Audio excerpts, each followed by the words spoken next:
Hello बच्चों, let's read this question. The question say that in the given compound the number of 2 degree carbon atom is. अब इसके regarding यहाँ पर एक compound given है और 4 ऑप्शन गिवन है, इनमें से सही को आइडेंटिफाई करना है बच्चों।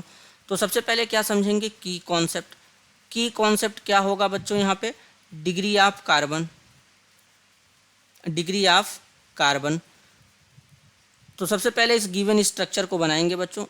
CH3 C, फिर यहाँ पे क्या है CH3 है, यहाँ पे क्या है H है, फिर यहाँ पे क्या है CH है बच्चों, फिर यहाँ पे C है, यहाँ पे CH3 है, फिर यहाँ पे H है और यहाँ पे CH3 है।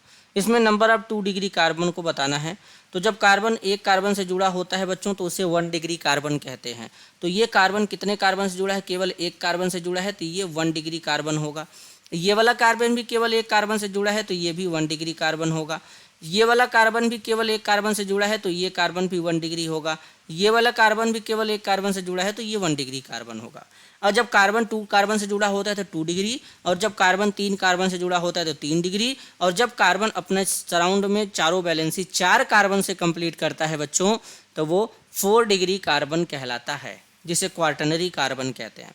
तो अब ये कार्बन अपने सराउंड में कितने कार्बन से जुड़ा है, 1 2, तो ये कितने डिग्री कार्बन हो जाएगा बच्चों, अगर देखेंगे 1 2, और यहाँ से देखेंगे तो ये 3, 1 2 और इससे जुड़ा है तो मतलब 3 कार्बन से जुड़ा है तो मतलब ये 3 डिग्री कार्बन हो जाएगा बच्चों। आगे चलते हैं।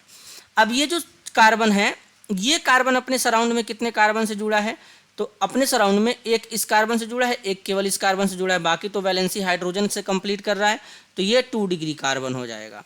अब इस वाले कार्बन की बात करेंगे तो ये कार्बन अपने सराउंड में कितने कार्बन से जुड़ा हुआ है, तो अपने सराउंड में 1 2 3 कार्बन से जुड़ा हुआ है, तो अब 3 डिग्री कार्बन हो जाएगा। तो इस गिवन कंपाउंड में 2 डिग्री कार्बन कितने हैं बच्चों, केवल एक है। तो यानी फाइनल आंसर क्या हो जाएगा, C1। This is your answer. I hope you understood it well. All the best.